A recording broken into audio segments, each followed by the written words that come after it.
I wrote the African mythology middle grade inspired fantasy that I needed at 12 years old. And this is how I became the author of this book. This is the story of it.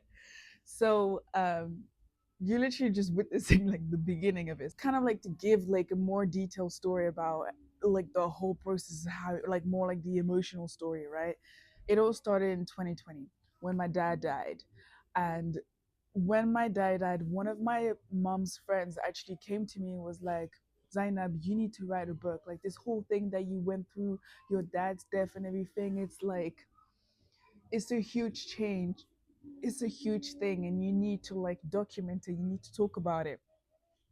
So, um, afterwards, I got a job as a legal advisor in this NGO that was focused on like Black women's right, and it was focused on like domestic violence. So it was heavy work. It was heavy emotional work, and so I'm like, I'm there, like working that job, like working that 9 to 5 in London, and at the same time, I kind of like started writing something.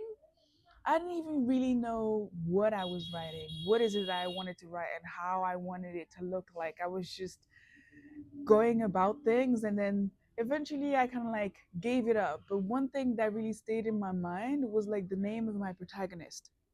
I'm not going to tell you the name of my protagonist. I didn't really know what it is that I wanted to write. I was kind of like going about things, and then eventually I just like stopped, right?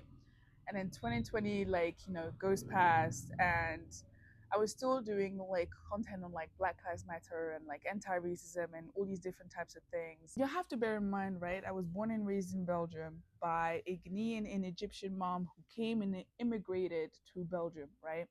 So she came and she wanted to be accepted, she wanted to fit in, she wanted to belong. So that's the way that she raised me. So I never had the racism talk, right? And on the one hand, I also had two dads. One is like my biological father, who is very much, still alive. He's very stubborn. I still love him. And one is the one who died 5 years ago, and he's the one who raised me, who taught me everything that I know, right? And he was Belgian and Austrian, so he was white.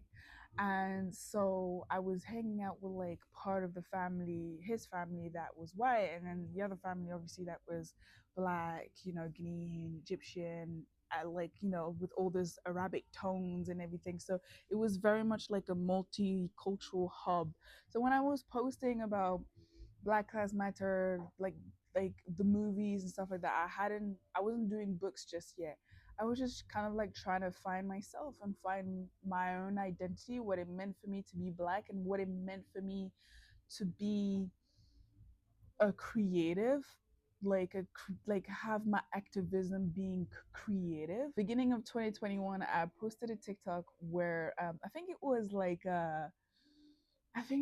a TikTok where I partner up with this like NGO that was also founded by a Black woman, and I wanted that NGO and the other NGO to kind of like do something together, but apparently that was against like the rules or whatever. Anyways, they saw it. They were like, it doesn't go with HR, and then they fired me.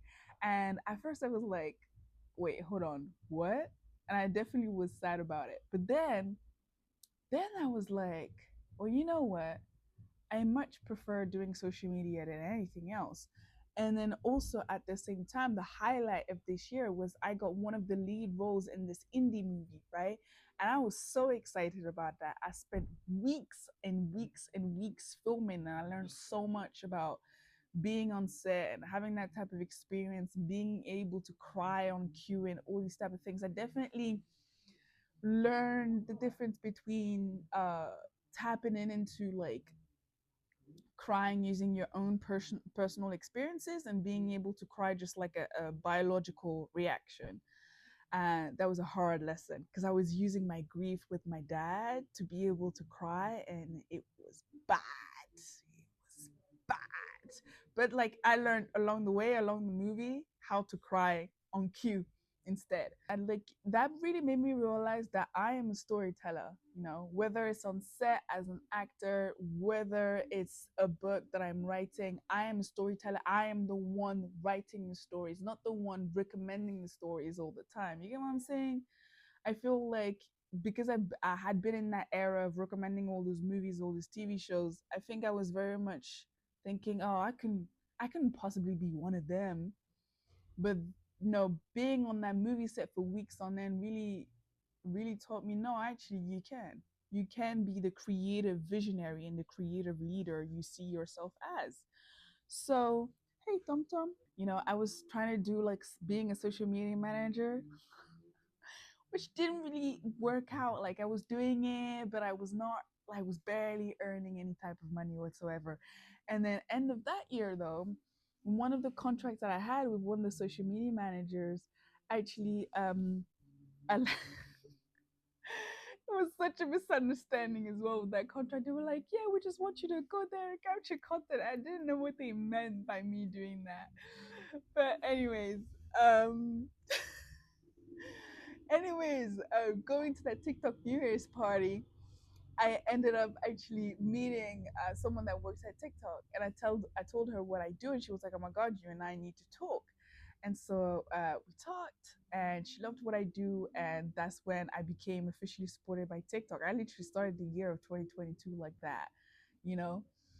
And 2022, oh my God, that's also the year that I started. I was on a national TV channel in the US. I can't remember which one. It was like Cheddar TV or something like that. But it was a big deal for me. Like I remember I was almost at like 100K followers and everything. Like, and I was like getting more and more into book talk at that time, right? And I remember like I told my mom, I said, "Mom, I want to be a creator. Will you support me?" My mom is my mom is a real one, because every single time I've come to her with this like crazy creative visions that I have, and then I wouldn't have enough money to be able to execute them, she'd be like, "Yeah, girl, let's go." So yeah, and by that time as well, I had like worked with like Nike. Then I got represented by a manager. The thing is, that manager was very much pushing, like, he was like, "Oh my God, you should write a book," but he was pushing the idea of writing the book as like nonfiction. And I think like, and I just got influenced, and I gotta admit, I got influenced, I got swept away, and I was like, okay, cool, yeah, I'm gonna write a book, and it's gonna be nonfiction, it's gonna be about my life and the advice that I have for people and all of these type of things, right? And I started outlining it, and I was thinking to myself, man, you know what, I would kind of want to write like an African mythology book, but maybe for later, like not now. Maybe that would be like my second book or something like that. That's what I thought in my head. And that manager ended up being really, really bad. Really bad. I'm not gonna spill the tea, girl, because I can't. I actually can't.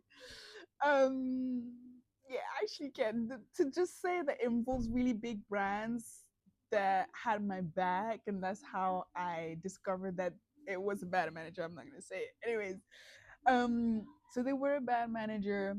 So I changed, and I was like, the book idea was kind of like, okay, cool, maybe I should get like a literary agent or something. And I had one lady, right? And she really stuck out to me because a lot of people did reach out to me about, hey, are you writing a book? Have you thought about writing a book? Like publishers and stuff. Like people are like, a lot of them. And I had this literary agent that did come to me and was like, yeah, have you thought about writing a book? And then I sent her my outline for the nonfiction one, and she was like, oh, okay, that sounds cool. I like your writing style and everything. But she was like, but I would be so much more interested if you were to write fantasy, girl. I was like, what? Me? Write fantasy? Like it was actually not clicking in my head. And that's when everything started to shift. And I ended up meeting the Tommy Adeyemi. But that's gonna be for part two. Because I'm already yapping too much and I don't have enough storage, and I really want to put out this video. So I will see in part two for I wrote the African mythology middle grade fantasy book. I needed 12 years old. I don't know if that's gonna be the name of the series, but anyways. Yeah. Thank you for being here. I'm grateful for you.